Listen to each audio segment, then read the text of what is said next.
Thank you very much for taking time off to attend this virtual event held by Raffles Family Office. In the next 1 hour, we will be discussing on the rise of family offices in Singapore. The sequence of events will include discussion on incentives of setting up family office and why Singapore. Some housekeeping matter to note. Today's webinar is scheduled to last for 1 hour, including Q&A. Please submit your questions in the Q&A section. It can be anonymous. We will have time after the panel discussion to answer questions live. For questions unanswered, you will receive a reply from us before the end of this week. Live poll, results to be shared at the end. By default, your microphone is muted. Do note that all contents remains the intellectual property of Raffles Family Office and the organizations involved. A quote check with us or the panelists is required before publishing any content. So we are extremely privileged to have with us Dr. Maren Schweizer, Chief Executive Officer at Schweizer World, Mr. Dino Tan, Head of Family Business, Family Offices, International Organizations at Singapore Economic Development Board, Ms. Chan Eileen, Director of Family Office Consulting at Deloitte Private, Mr. Woon, Managing Director, Regional Head of Wealth Planning, Family Office and Insurance Solutions at DBS. Please allow the esteemed panelists to introduce themselves. Dino? Hey, hi everyone. My name is Dino from the Singapore Economic Development Board, EDB in short. So we're the lead agency that drives economic growth in Singapore, play the role of industry development and investment promotion. For myself, I oversee two teams, the family businesses team and the family office team within EDB. To be honest, both are fairly new. They've been established within our organization to give more focus to this customer segment. So excited to be part of this discussion and looking forward to conversations with Kendrick and the rest of the panelists. Thank you. Dr. Maren? Dr. Maren, you are mute, sorry. Yeah, excuse me. Hello to everybody. My name is Maren Schweizer. Wherever you are in the world, thanks for joining. I'm spearheading the digital division of our family firm, established 1849. Since some time, in 2013, I'm based in Singapore to be close to the markets, and happy to share further insights about family office and family business later today. Thank you, Dr. Maren. How about Eileen?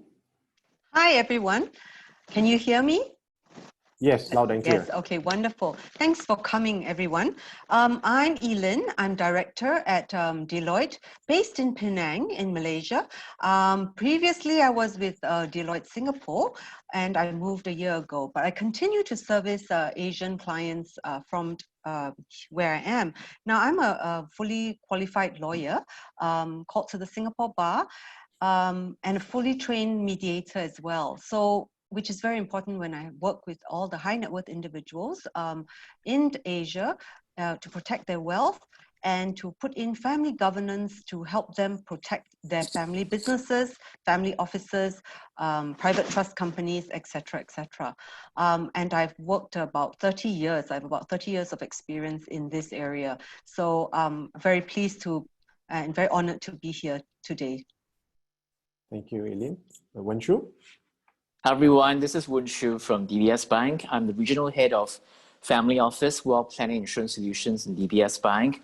I'm also concurrently an adjunct associate professor at the NTU Wealth Management Institute, where I lecture on family offices, wealth planning strategies for industry professionals as well. And also concurrently at the same time, I'm also a board member at DBS Foundation, which is the DBS arms of venture philanthropy for families that's working with DBS. Thank you. Thank you, Woon Shu. A decade after the global financial crisis, the rise of family office has been the talking point in the wealth management space. But what exactly is a family office, and how did it shape the way ultra high net worth individuals manage their wealth? A family office is an independent firm that the ultra high net worth individuals use to manage their business interests and investment portfolios on a day-to-day basis. According to the Ernst & Young report, the number of family offices today have surpassed 10,000 globally, as compared to only 1,000 in 2008. The average assets under management, AUM, of these family offices have grown considerably, with the top end of the spectrum large enough to compare themselves to global banks and fund houses. By setting up a family office, ultra-high net worth individuals are able to handpick a group of professionals to work with directly. The function stretches beyond managing the investment portfolio of the family. It oversees the transition of wealth from one generation to the next. A report by UBS has found that intergenerational wealth management to be one of the main considerations for individuals with a family office. Having said that, it is little wonder why Singapore is experiencing tremendous growth in the family office space. Perhaps Dino can share more on what initiatives the Singapore Economic Development Board has taken to support this growth. Also, what are the incentives of setting up a family office in Singapore? Okay, thanks, Kendrick. So I'll start by giving a broad overview of the family office landscape in Singapore, some of the areas that EDB and MAS are working on. Then hopefully this can also set the stage for a deeper discussion with the other panelists and Kendrick. So if you can go to the next slide. So the growth of family offices, we've seen it in the past 24 months, 2 to 3 years. There's been tremendous growth of interest by business families to establish their FOs in Singapore. Based on our estimates, the number of family offices have grown about 5 times from 2017 to 2019. And if you think about what really triggered this, we think that it's due to 3 reasons. So one is the growth of Asian wealth has been tremendous in this region. And secondly, many of these business families are in the midst of intergenerational wealth transfer.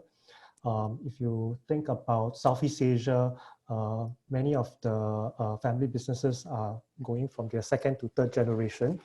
So it's a pivotal period for many of them. So they found FOs as a useful structure to manage their wealth, and also think about using the family office to groom their next generation. And thirdly, the investment opportunities in Asia has also attracted the number of FOs. What's particularly surprising to me is I don't just see Asian FOs. So some of the European and US family offices, they have set up satellite offices in Singapore to look at investment opportunities in the region. So that gives a lot of diversity of the family offices in Singapore. Next slide, please. So for us, Singapore, we're not starting from a low base. We are already a business and wealth management center. So our ecosystem of capabilities catering to the needs of family offices is already present. So if you look at these 6 factors, for example, the services sector, whether the tax or legal professionals, we have both international and local firms here.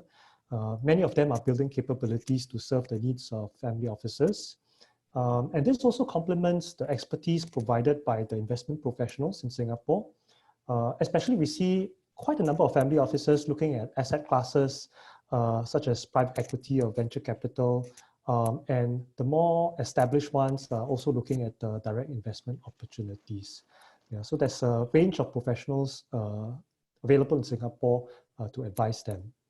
The other interesting point is related to the philanthropic interests of family businesses.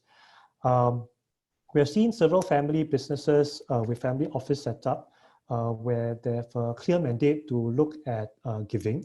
I was talking to one of the family principals from the US. It was interesting that he mentioned that actually while philanthropy in itself is a good thing, but he also uses it as a means to bring the family together.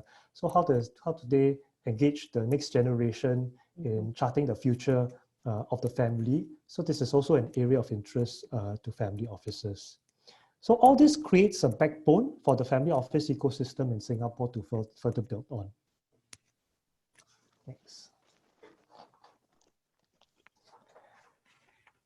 So with this growth of interest in family offices, 2 agencies came together. so the EDB, Economic Development Board, and our central bank, the MAS, decided to come together to form a strategic partnership. For EDB, we bring to the table our linkages to the business families. Actually, most of them have operating businesses in Singapore, so we already have a close relationship with them on the business side. And on the MES front, they bring their linkages to the wealth management industry and also the deep understanding of the different asset classes that family offices are interested in. So our work, our joint team is called the Family Office Development Team. And the mandate is to accelerate the growth of the FO industry. And most of our work can be categorized according to 3 pillars. When I was preparing this slide, my reflection is easy to put down on the slide, but extremely difficult to implement. Yeah. So pillar 1 involves enhancing the operating environment. So we look at whether it's the GIP scheme, whether it's the fund management scheme administered by MES. Are they conducive? Do they remain attractive to family offices? Is there anything that we can do to further improve them? And recently, the MES launched the Variable Capital Company Act. So the VCC is another means of attracting more family offices to think about fund management activities in Singapore. Yeah, pillar 1. Pillar 2 relates to capability development. So it'd be great if Singapore has more Elins and Woon-Shius in Singapore.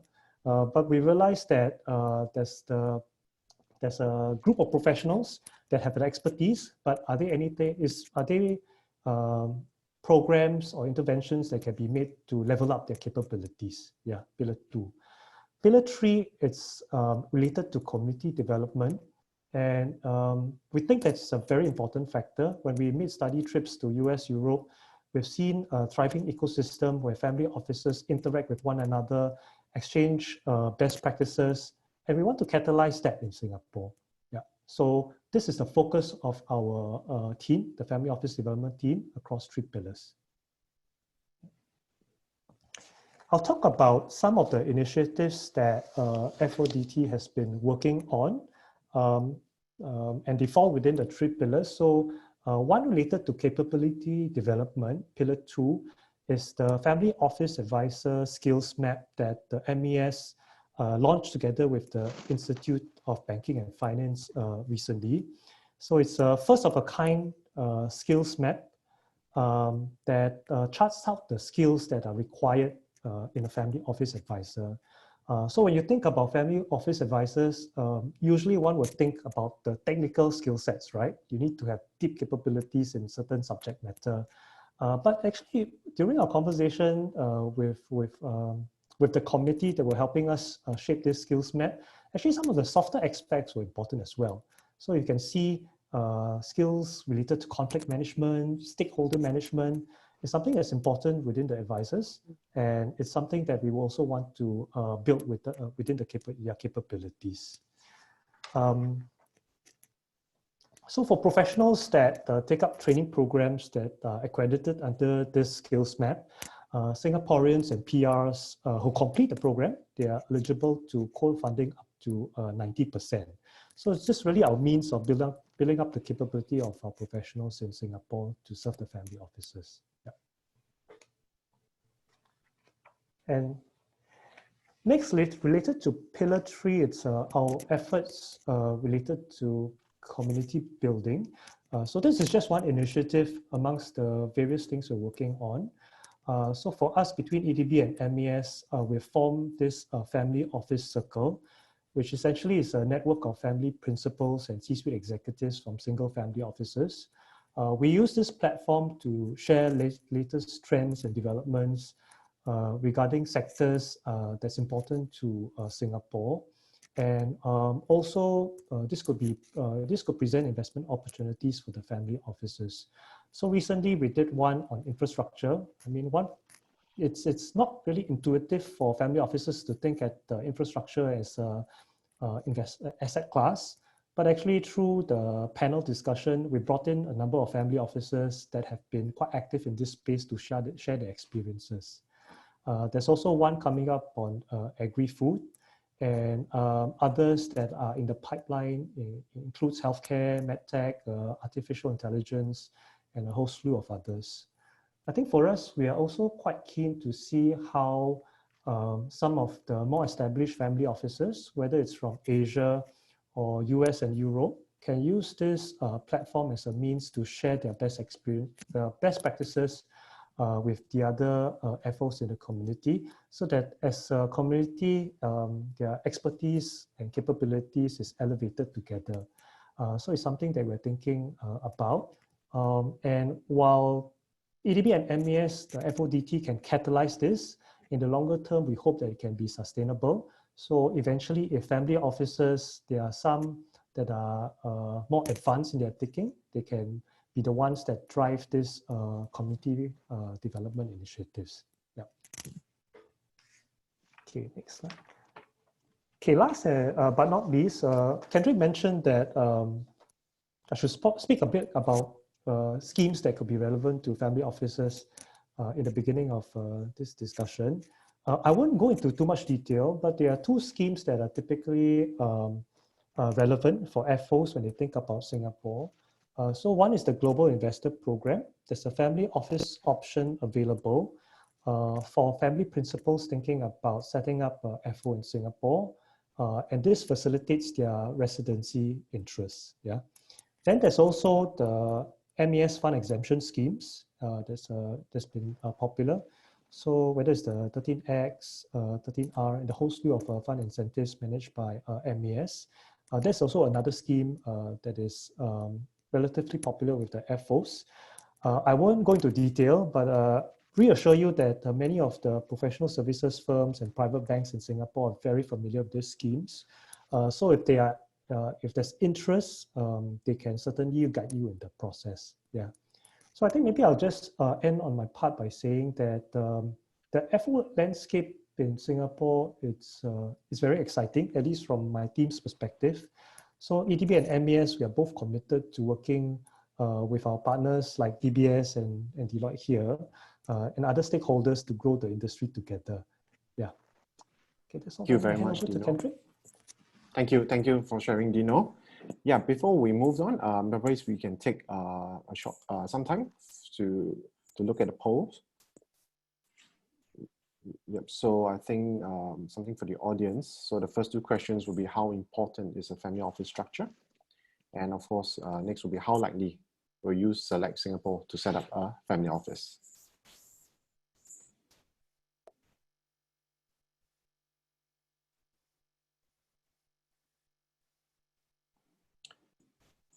Okay, moving on. So more than 170 years in operation and currently in the 6th generation, Schweizer World continues to be the leader in their field. In a recent interview, Dr. Maren mentioned that Singapore is a favorite country in Asia. So why is Singapore in both business and setting up a family office? In Asia, we are still very much in the 1st and 2nd generation, and I believe many are keen to learn more about how family managed to attain longevity and sustainability.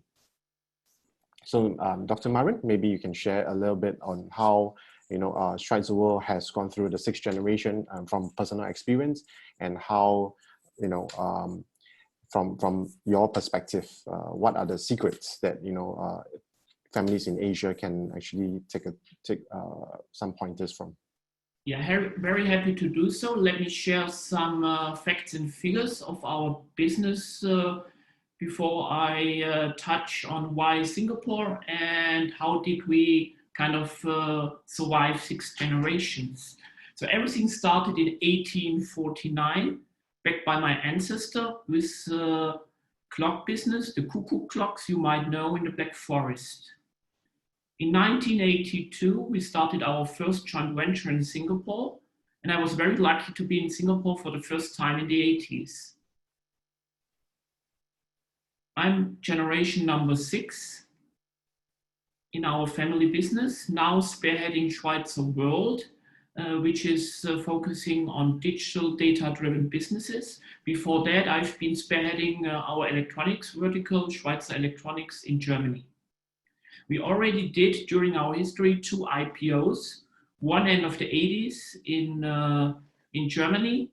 I remember very well At that time, my father was sharing with me, yeah, somehow we need to grow. Consolidation is there down the road in the electronics sector. So let's do an IPO, raise capital, and keep growing. The second IPO has been in Singapore in the 90s with our joint venture Pentex Schweizer. So nowadays we have structured our businesses into 3 verticals. One is the digital vertical, which is focusing on data-driven businesses here in Singapore with investments all over Southeast Asia. Secondly, we do have our mobility division. And thirdly, our core business, which is the electronics division, and which is run by external and family members. The CEO is meanwhile my brother. All over these 171 years, one thing always didn't change. It's been all the changes. So let's have a look what we feel like is the essence of family businesses. Next slide, please. So the family business DNA. There is a lot to say, there is a lot to share. But I would say here is really the essential in everything. So we have a couple of stages. One is the child stage, the other one is the adult stage, and then there is also the parent stage. Let me share a little bit what is the background of these 4 dots with you. So the child stage is actually being childlike, not childish. It's being open-minded, curious, inspired, also a little bit spontaneous, emotional, just grabbing the things. Just remember young kids, how they behave. That's the child stage. And we also believe it's important to understand the parent stage. The parent stage is more about authority. So in a corporate world, it's the managers, it's the leaders, it's the executives. In family businesses, we would want to describe it as it's actually somebody who's guiding you what should be done based on experience, on focusing on helping adults to avoid difficult day-to-day decisions, guiding them. And then there is the adult stage. The adult stage is actually the stage we are all in, making ups and downs decisions every day. So now, why do we call this our family business DNA? So what we've seen is that one of the success factors during our 6 generations has been that 2 generations have moved to a similar stage, the adult stage. We always had difficulties if the previous generation remained at the parent stage.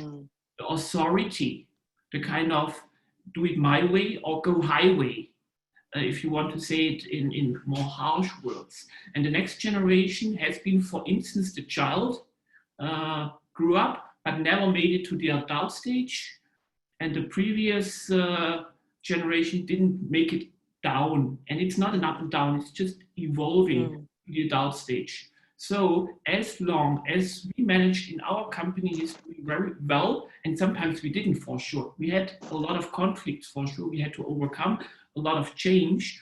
As long as we managed to be at the adult stage and talk to each other on the same level, eye to eye, it worked very well. Handing over the business from one generation to the other one.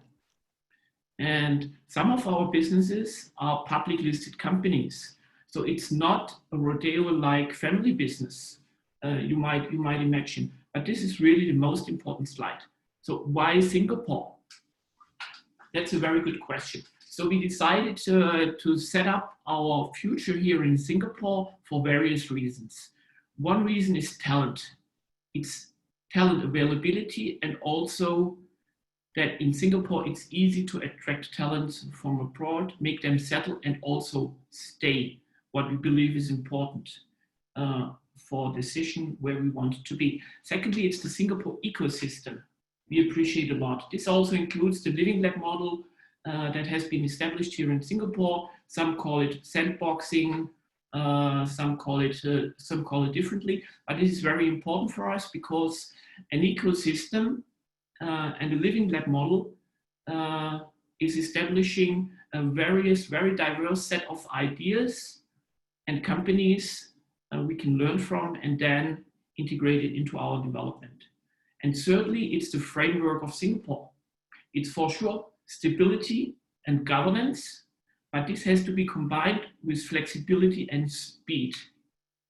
So it's so important that there is a framework that is flexible to adopt and develop.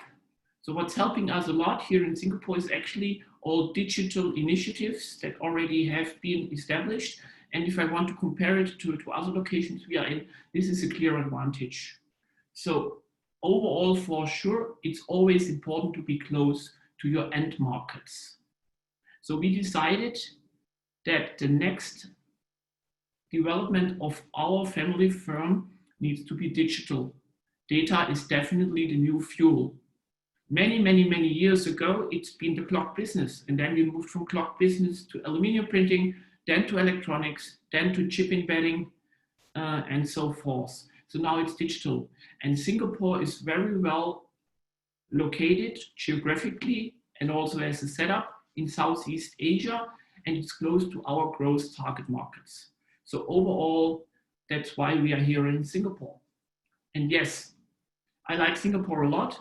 I think it's very inspirational here to meet a lot of people, and you can learn in an enormous set of things here. So let me share a little bit about how to survive or how to develop into a sixth generation. Why? I think it's three topics mainly. Beside our family business DNA, we are believing that change is our default. These days we call it maybe innovation. I like that word a lot, but I would want to replace it by inclusion. To keep it simple, we call it change. So change is really our default. And this is so deeply included in our own DNA of our family, of our employees, our talents, everybody. So we embrace for the new and manage change. Secondly, we strongly believe in the power of partnerships. Sometimes you are in a strategic situation where you cannot move on, cannot do it alone. So we believe in partnerships, and we are setting up several partnerships in our divisions. Let me share one with you: electronics business. We are doing the printed circuit boards. It's the green stuff that everybody of you owns in some of your electronic devices. You might not have seen it yet. So a lot of things are happening there. It needs to get smaller. It needs to get more performant. So we've been seeing something is happening from the semiconductor industry.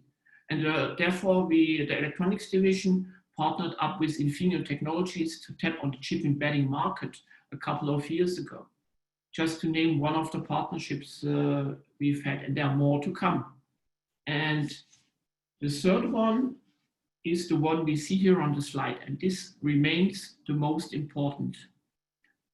The previous generation and the next generations have to work hard on talking to each other on the adult stage, eye to eye, and make things happen.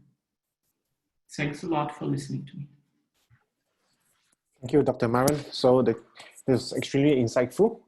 So I think the key is communication, innovation, adopting and adapting. Yes, so let us take a minute to look at our next poll question. Which is the most important aspect of family office? Okay, MAS shared that the number of family offices in Singapore grew 5-fold between 2016 and 2019. The rapid growth is evident that there is a need for the ultra-high net worth individuals to structure and ring-fence their family assets. That said, apart from investment governance where family investment mandates and expected returns are discussed, family governance is key in succession planning. I think having dealt with many families, Eileen can share more on the importance of family governance and how it is fundamental in achieving family harmony and wealth longevity. Right, wonderful. Thank you, everyone. Thank you, Kendrick. So, by way of just to share from my experience, I have 30 years in this industry. The first 20 years was spent generally helping families to structure and protect what I call their golden eggs. Yeah, all the assets they have, asset management, protecting them into structures, and passing it down to the next generations in a tax efficient and fiscally transparent, tax efficient manner. The thing that I found challenging was that a lot of the families knew that they needed to do something. And the legal structuring, the tax structuring is one very important aspect. But that aside, once that is done, and everything is taken care of, the problem was I found a lot of families not being able to protect the goose that lays the golden eggs. And when I mean the goose, it's referring to any enterprise owning families. And enterprise can be the family office, it could be the family business, it can be both. Because some families, like Maren's family, they still have a business and they also have a family office. But some families have already sold their family business, they only have their family office left, and that is their enterprise, right? So how, and I've worked with both families with both types to put in family governance, because I found that families without governance were getting into too many disputes and risking destroying the goose that lays the golden eggs. So what family governance does is try to help families create communication platforms, as Maren said, communications across the generations. Why do you need this kind of rules, code of conduct of behavior? Because if you don't, just think about it. You just yourself, if you are married, you have husband and wife, you have natural governance. Yeah, natural governance meaning it's just probably over the dining table. How you spend money, how you're going to buy things. If I tomorrow, decided to just go out and spend $50,000 from the joint account, yeah, without discussing with my husband, I think you can imagine a big explosion at the end. And that's natural governance. It's informal, but you still need some informal rules. But as the family grows, more generations, members across the globe, from different cultures, different, one digital nomad, one old traditional, very Asian attitude, then there's a lot of clashes. So if you don't have rules, that becomes a problem. So that comes back to this slide. I know I've talked a lot about one slide, don't worry. But what we like to do is say, we want to help our families build the ark before it's too late. Because by the time you hear the thunder, it's really too late to build the ark, right? The ark that saved all the animals when the big storm came. So when I spoke to the Society of Family Officers in Singapore about maybe last year, there was a big group of family officers there. And I found that only about 20% of them actually had any form of family governance. It's interesting because a lot of these families actually were very established and were long time in being. So and also working with the Malaysian families here. Now I continue working with a lot of Asian families, but particularly let me just share about Malaysian families. Dino, you'd be very happy to know that a lot of them are drawn to setting up family offices in Singapore, right? Just because of all those incentives and certainties, as you've mentioned. And we work, as in Deloitte, I work very closely with my colleague Shantini in Deloitte Singapore and colleagues out in the region to help them set up these family offices. Now, let's move to the next slide. I have a lot of slides, so I need to move on and just talk. Family governance in essence is how to help the family make decisions about the family office and the business asset. Next slide, please. So what in terms of this slide, what I find is that many families that I've worked with, especially with the founders, they think that the family is relatively harmonious, yeah, from their perspective. Possibly because, like Maren said, they're still in that parent phase, yes, where their way is, there can only be one tiger on the mountain, right? As a Chinese saying, yeah. So that is the founder is that tiger, and whatever he says goes. And they are still in that parent stage without, and the children are still in the children's stage, and so it's very difficult to come together. But they think that the families are harmonious. But when I go in and I help them, but yet they know they need to put in some governance, because if they don't, they can see the next generation might encounter conflict, right? Most likely will. So they want to try to put something in. And then when we go in and help unpack some of the issues, they realize that, my goodness, actually there's so many deep-seated issues that need mediation. And for me personally, that is the biggest satisfaction that I get. Personal satisfaction in helping families. Some of the families I've worked with were practically going to implode already. Either family members were about to walk, they have threatened things, the business was going to collapse, financial issues, but coming in and helping the families find solutions that work for them to keep them, to get them back in sync, to get to the core of the family. That personally is fantastic. Okay, nothing else can compete with that. So moving on, tension is normal in the family. I think everyone knows that. If you have a family that doesn't have any tension, that's probably not a family. Nobody cares about each other. All right. And so the mediator has to come in, and sometimes, you know, people behave themselves sometimes a bit better when there's an independent third party. And that's the role we play. Next, please. So essentially, what is family governance? It is some rules, putting in formalized rules and structures agreed on in advance to provide clarity and manage expectations. And I would also say not just manage expectations, but perceptions, because perceptions drives expectations, which then drive behavior. Yeah, I mean, this is a bit fluffy, but it is the truth. A person's perception is their reality. So we need to challenge some perceptions. We need to challenge some of the expectations.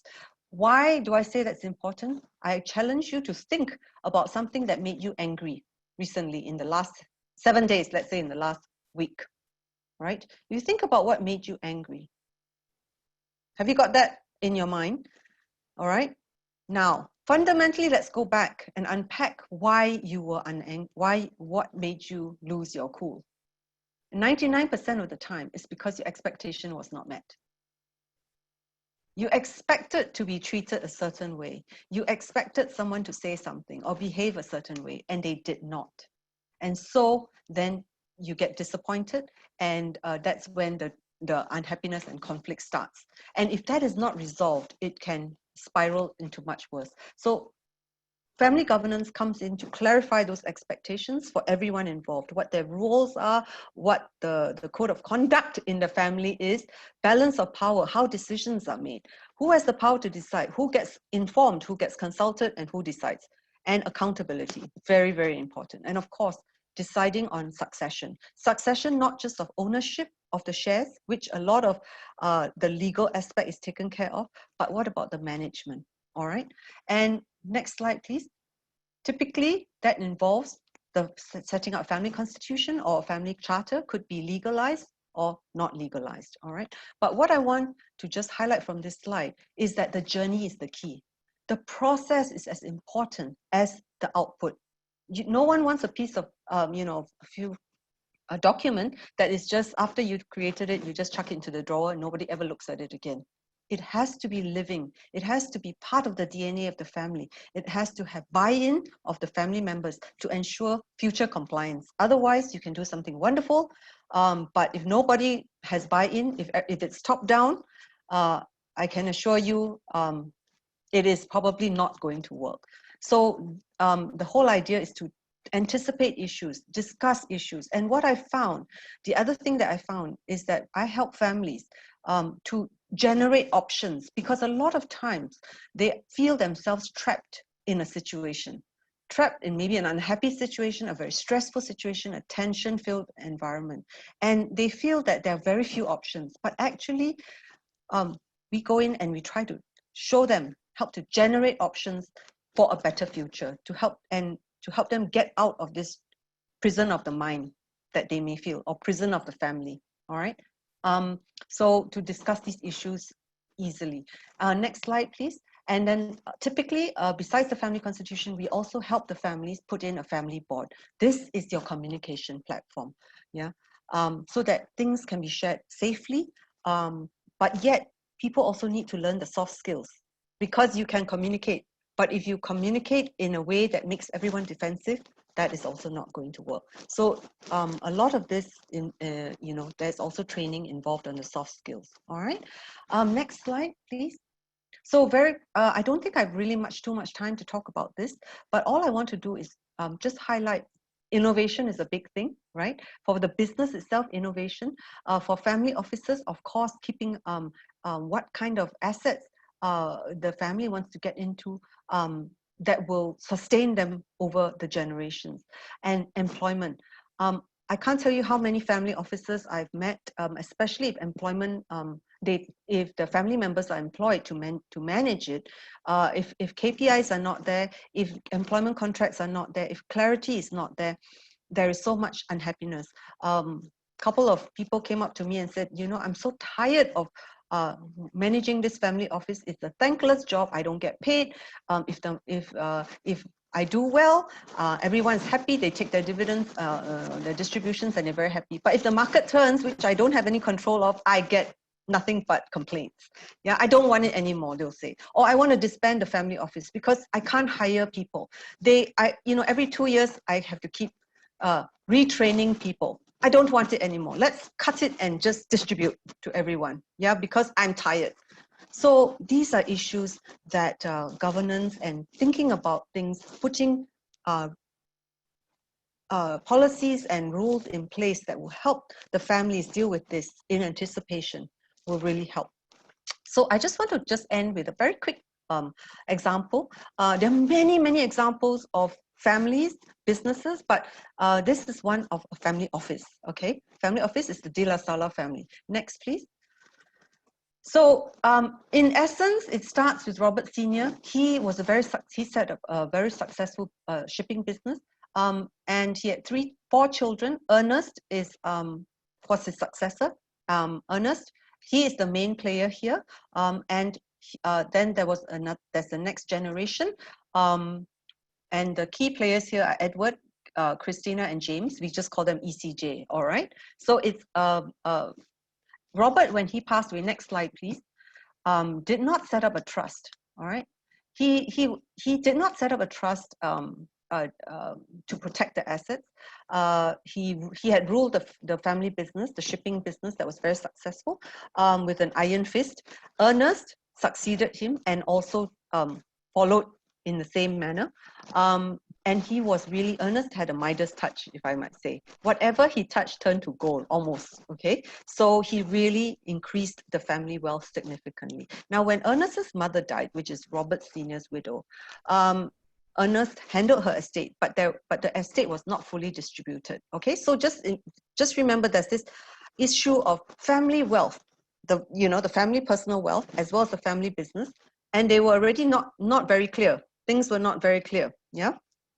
Ernest himself was divorced, very estranged from his family, and then he was getting on in age. He was running the business as well as the personal wealth. So he decided, let's do some succession planning, bring in ECJ, moved from Australia into Singapore. They said, I've set up the family offices in Singapore. Why don't you move from Australia, come to Singapore, and help me to manage the family legacy? So to cut a long story short, these assets were significant. In 2012, they were about 600 million US, yeah, 600 million US dollars. Next slide, please. And essentially what happened was there was a falling out in 2011 with the next generation, Ernest and ECJ. And Ernest just transferred all the assets to himself. And of course, that sparked the huge litigation flying left, right, and center for the right, because ECJ was saying that, Ernest, you don't own those assets. You asked us to come in and manage this for the family. His defense was that he was the beneficial owner. And the saddest thing was that, besides the judge himself in the High Court actually said, now Robert Sr.'s wish will not be fulfilled. His hopes, dreams, and noble wish for his family and descendants have all come to naught. Yeah, and so where it stands, just watch this space. It's gone to the Court of Appeal. There have been many appeals. Last year, there was a worldwide Mereva injunction on Ernest, the assets controlled by him. So you can see this is a highly fragmented family. Yeah, of course, some sided Ernest, some side the others. So what could have been done better? Really, some family governance, accountability. Next slide, please. So in essence, there wasn't any structures, okay, in place. I mean, there were some structures. It's too complicated to go into. Not anything that any licensed Woon Shiu, I'm sure, and none of us would recommend doing those structures. All right. So there were inadequate planning for the protection of the wealth, succession planning, inadequate accountability, separation of family personal assets from the business, commingling of everybody's assets. The judge, in fact, is saying that, yes, it's very clear that the assets do not belong to all to Ernest, but the problem is how much actually belongs to him and how much belongs to the rest of the family.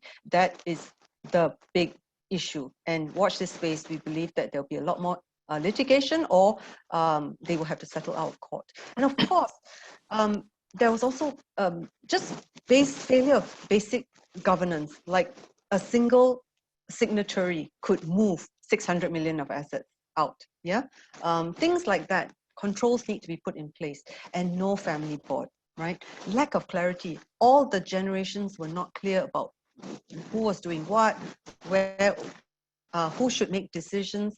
So this was a big problem, and this is an example of how not to do things. So just to end, there's this next slide, please, just to show you a quote from a this report benchmarking the single family office, and it was quoted here: the more you invest in the governance structure for your family office, the more you communicate and interact with the family members, the more you invest in the education of the next generation, the better the performance will be. And it's not just the performance. At the end of the day, there's still a family behind it.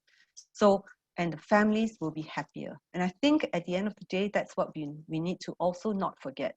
Not just see the family with big money bags, but there is a family there.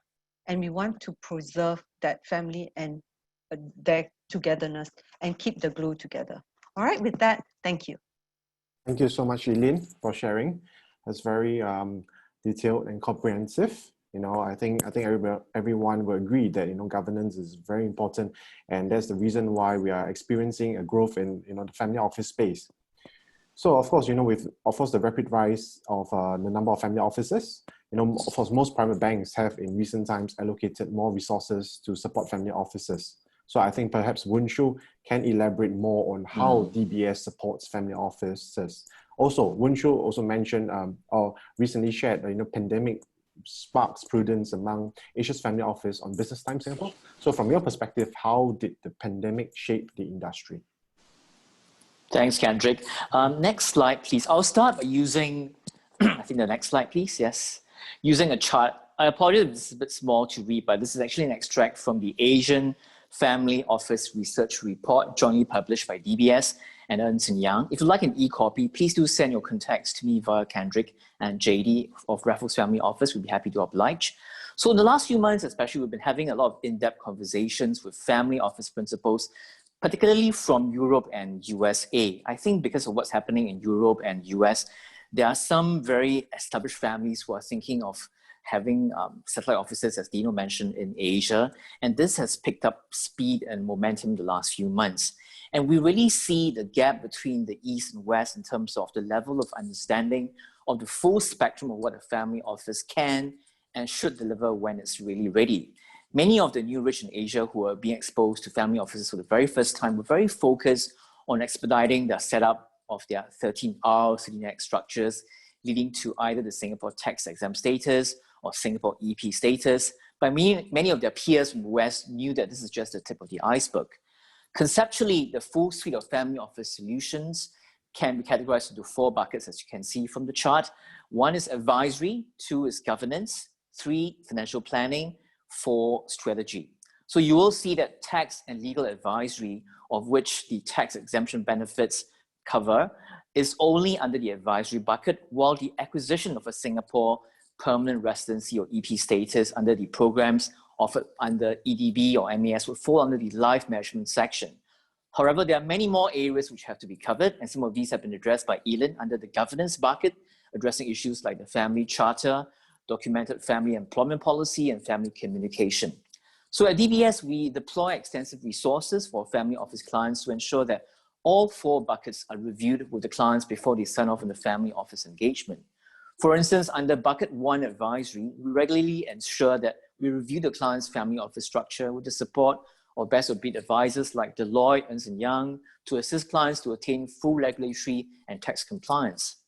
Equally important under this bucket is analysis of clients' risk management and insurance needs, where we work with both in-house and external specialists and consultants to deliver life insurance as well as general insurance solutions for our clients. One of my most interesting insurance deals involving family offices helping PLC clients secure specialized high-value insurance for his collection of Wu Guanzhong paintings. And through our connections at the National Gallery, we were also able to have one of his collections that he had no space to hang to be loaned permanently to the DBS Singapore Gallery for the enjoyment of the Singapore public. Under bucket 2, investment management, we also curate red carpet investment reviews, drawing from our strength in the CIO office, our corporate banking teams in DBS, and also private equity and mezzanine investment solutions team to ensure that family office clients receive timely and up-to-date investment briefs and gain access to investment opportunities from our standard network.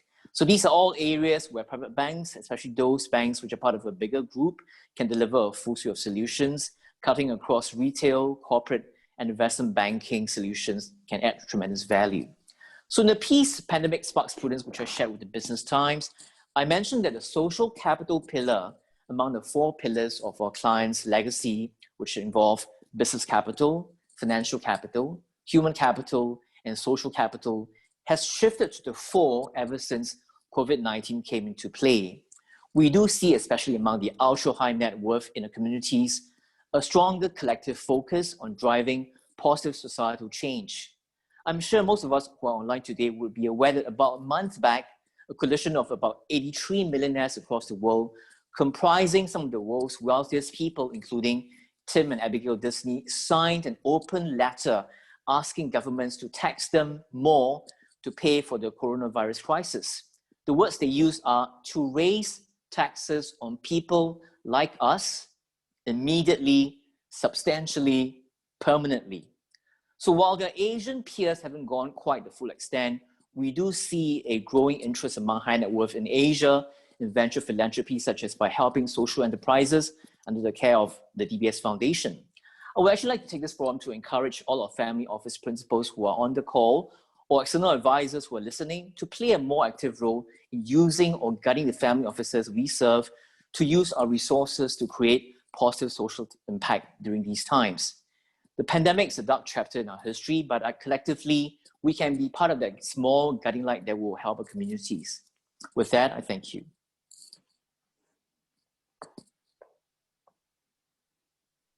Thank you, Woon.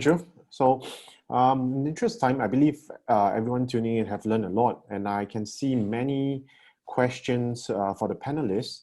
So, without further ado, let us move to the Q&A session.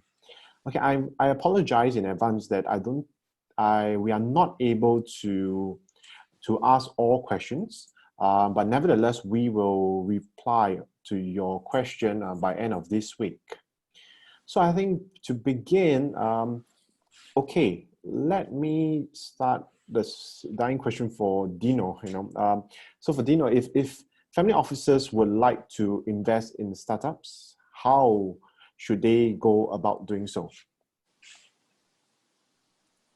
Hey, thanks, Kendrick. Yeah, so we encountered a couple of family offices where their asset allocation, it's maybe heavy on public equities, fixed income type, and there's interest to look at other asset classes. So typically the next gen, right, there's interest in direct investments, in particular startups in Southeast Asia. I think the approach that some have taken, and I think useful to think about, it's if the family office doesn't have in-house capabilities, it would be quite dangerous to go into startups immediately, right? Direct investments. Even if you cap the amount of portfolio allocation to this asset class. So what some have done is they look at some of the established Singapore-based VC funds. They have good exposure in the region, come in as an LP first, then through that process, build up understanding, look at co-investing opportunities with the VC fund once they're comfortable. And eventually, what I've seen some of them work towards, it's establish an in-house team to look at startup investments. Yeah, so maybe not just startup, like direct investments in companies in the region or in Singapore. So I think that's one approach that family offices can consider looking at. Yeah. I see. Thank you. Thank you, Dino. Okay, one question for Dr. Schweizer. See, I have noticed that family offices in Europe are quite well connected and do a good job of sharing deals, especially in the early stage venture and impact space. Is this simply the product of families building up relationships over generations?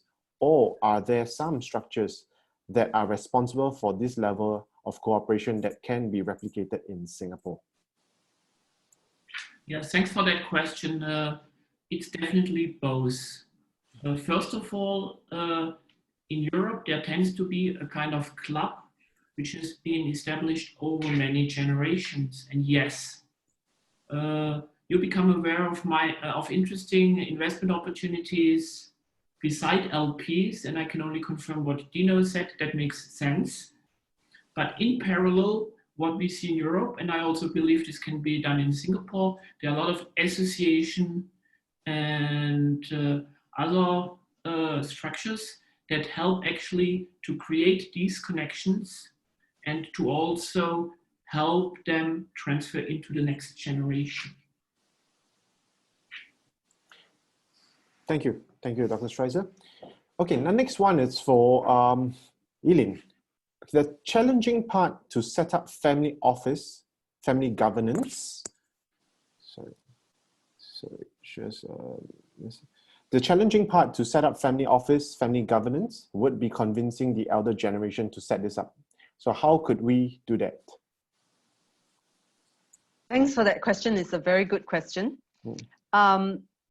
I think it's related to the issue of letting go, control, which a lot of us know that if as a founder, it's their baby, or the earlier generations, they feel a great sense of responsibility. It's very hard for them to let go, and they want to retain control. So how do we go about trying to convince them that it is important to set up family governance? A couple of ways. Okay. The easiest I find is to actually use real life examples of family businesses where a lot of, let's say, a lot of litigation or unhappiness could have been probably reduced by proper planning in advance. Yeah, they could have been more wise in some of the ways things were done. Just showing them from real life experience, and there are many. There are so many. You know, just talking about in Indonesia, there's 98-year-old family company, the Nyonya Minia. In Malaysia, there's so many itself. Singapore as well. So one is using those. Two is going through the next generation. Typically, the next generation is very, very concerned. I don't know if Maren can share about that, but they can see that if nothing is done, And especially if they they grow up in an environment where there's very little transparency. Yes, they may be a very, happy family, but it's very little transparency about money, about personal wealth, and about the business. Yeah, and expectations. Then they know that when something happens to the first generation and they inherit, they are going to be left in a mess, and they're most likely going to fight. So then they are the ones who will then try to get something done. Now, the challenge with that is then it is not easy. Yeah, it is not easy for the next gen, because if the next gen is the one that approaches the parents, I have heard it from the patriarch themselves. He said, so you want me to die, right? You want me to die quickly so that you can inherit, right? And that is not, the children don't come from that perspective. So that's why it's important sometimes that they hear it from third parties. They hear it from independent parties that really, have no vested interest. We're not going to inherit anything, but we can share. And that's what I found. The families value a lot from our intervention. They want to know how other families do it. Now, just because one family does it this way doesn't mean it works for them. But at least, they use people like me as a sounding board, right? Does it work? Does it not work? And we can generate more options for them. Yeah. Does that answer your question? It's there are a few ways to do it. Yeah. But not necessarily the easiest. Sometimes some patriarchs need a threat. Unfortunately, I have also been in situations of families where, push comes to shove, and therefore the patriarch or matriarch is forced to look into this because there is a risk of the family imploding or the business imploding. Thank you. Thank you so much, Celine. Yeah. So finally, one last question. We have only time for one last question for Woon. So with the growth of family offices in Asia, and specifically in Singapore, what are the projected value of the family office business in the next 5 to 10 years? Well, I think speaking from my own experience of seeing the wave of family offices coming, I think Dino mentioned in the last 3 years or so, we saw a 5-fold increase. I think we continue to see the same speed of growth for the next 5 years, and I think the next 10 years as well, because I think with the new regimes that are being introduced, like the VCCs, it's not just the single family offices which are coming. You have the MFOs, the multi-offices which are also coming. And also in the last few years, I really see a deepening of the talent pool in Singapore of people who are able to really engage the clients to talk about family offices. And of course, now with the roadmap of the capabilities and the talent pool, which will be curated by MAS and EDB, I think as a whole, the industry and the ecosystem for family offices is only poised for even greater growth for the next 10 years. Great, thank you so much for sharing, Woon. Thank you. With that, we come to the end of this session, this virtual event. So here are actually the poll results, I think, for everyone to see.